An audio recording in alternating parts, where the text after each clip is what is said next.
Hey yo tout le monde, c'est Ego du Café des Mangas, et aujourd'hui on se retrouve pour une nouvelle vidéo.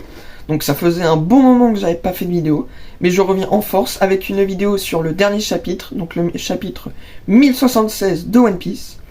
Donc je vais faire une théorie dessus sur l'affrontement de Kid et Shanks qui se prépare. Donc on va y aller maintenant. On pensait tous que Kid avait perdu son bras en affrontant Shanks, sauf qu'on apprend dans ce chapitre que Kid a perdu son bras, ce n'est même pas en affrontant Shanks, vu qu'il ne l'a jamais rencontré en vrai.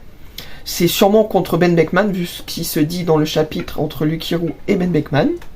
Donc la question qu'on peut se poser, c'est pourquoi irait-il affronter Shanks lui-même, en sachant que Shanks sur cette île est allié au géant, et que Kid a perdu sans même l'avoir rencontré. Ça voudrait dire que là, il irait l'affronter, lui, plus les géants, alors qu'il ne l'a jamais vu tout court. Donc c'est qu'il a sûrement une idée derrière la tête. Mais quelle est cette idée? Et on va en parler tout de suite.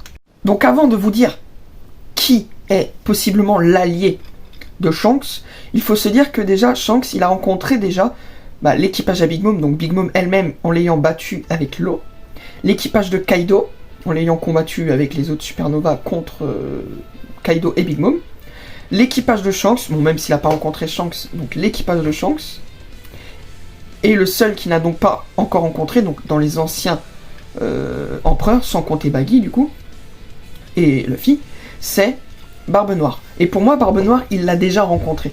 Et je pense qu'il l'a rencontré juste après son combat contre l'équipage de Shanks.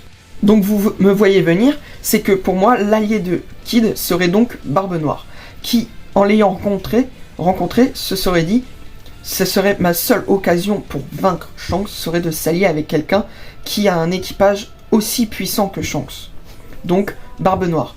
Sauf que Barbe Noire, le connaissant, il lui a dit « Je veux bien t'aider à te venger, à une seule condition, c'est que tu me donnes le Road Poneglyph de Kaido. Le seul que Barbe Noire n'ait pas avec celui de Shanks ou de Elbaf. » Et je pense donc que Barbe Noire a donc donné quelque chose à Kid pour que Kid puisse l'appeler en cas de rencontre avec Shanks, pour que Barbe Noire puisse en même temps, lui, se venger de Shanks, et pouvoir le combattre et le battre, parce que c'est pour lui, je pense, Barbe Noire le plus gros rival qu'il peut y avoir, sans compter Luffy, parce qu'il ne pense pas que Luffy est aussi fort.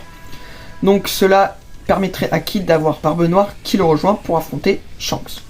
Et donc le combat qu'on aurait, ce serait Shanks, son équipage, et donc les géants, contre l'équipage de Kid et l'équipage de Barbe Noire, ce qui serait donc un combat assez équitable. Et là vous vous dites sûrement, oui mais Barbe Noire il est déjà en train d'affronter Garp et Law, donc pourquoi il n'aurait pas le temps de venir jusqu'à l'île là, il n'est pas à côté. Sauf qu'on sait très bien que Barbe Noire a dans son équipage quelqu'un qui a le fruit de la téléportation un petit peu. Donc il pourrait tout simplement se téléporter à Kid, donc aurait un objet qui lui permet de se téléporter. Donc le rejoindre et affronter Shanks. Et on aurait donc un combat donc assez équitable. Mais donc, si Barbe Noire affrontait Law et Garp, ça voudrait dire que s'il arrive sur cette île, c'est qu'il a battu Law et Garp. Donc pour moi, Law a été capturé, non tué, parce que je pense pas qu'il l'aurait tué.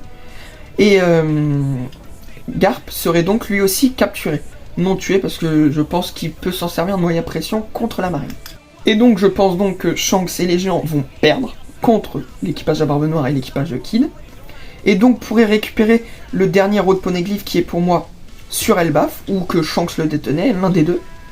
Et donc Barbe Noire aurait donc celui de Kaido, parce que qui lui aurait donné pour que Barbe Noire accepte l'alliance.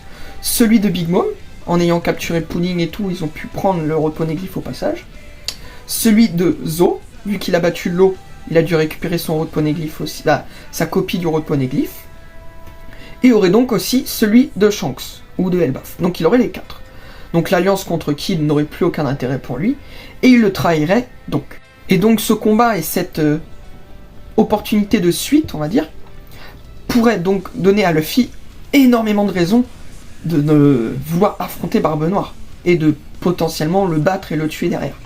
Car c'est à cause de lui que Ace est mort, Law serait capturé, c'est un ancien allié, Garp serait capturé, c'est un ancien allié, c'est son grand-père tout simplement. Kobe, c'est un ancien ami, il serait capturé aussi. Et Shanks serait mort. Donc Luffy aurait toutes les raisons pour vouloir le tuer. Donc Luffy, en arrivant à Elbaf, verrait tous les dégâts eus. Bon, il y aurait quand même l'histoire avec Robin qui rencontre Solo et tout. Mais il verrait tous les dégâts. Et là, il pèterait un câble. Et il aurait en même temps les géants pour les aider, on va dire, donneraient leur road poneglyph. Et donc Luffy aurait lui aussi les 4 road poneglyph vu qu'il est allé à Zou, il l'a. Il a celui de Big Mom grâce à Brook. Il a celui de Kaido grâce à Robin. Et il a donc celui de Elbaf, il aurait les 4. Donc on aurait donc une course contre la montre pour le One Piece entre Barbe Noire et Luffy. Et donc ce serait donc comme ça que Kid aurait une chance, parce que c'est la seule solution que je vois pour Kid de battre Shanks, en sachant que actuellement si on restait comme ça, il n'aurait complètement aucune chance. Donc j'espère que cette vidéo vous a plu. N'oubliez pas de vous abonner et de liker pour nous soutenir et de dire en commentaire ce que vous pensez de cette théorie. Et on se retrouve prochainement pour une nouvelle vidéo. C'était Hugo du Café des Mangas. Salut!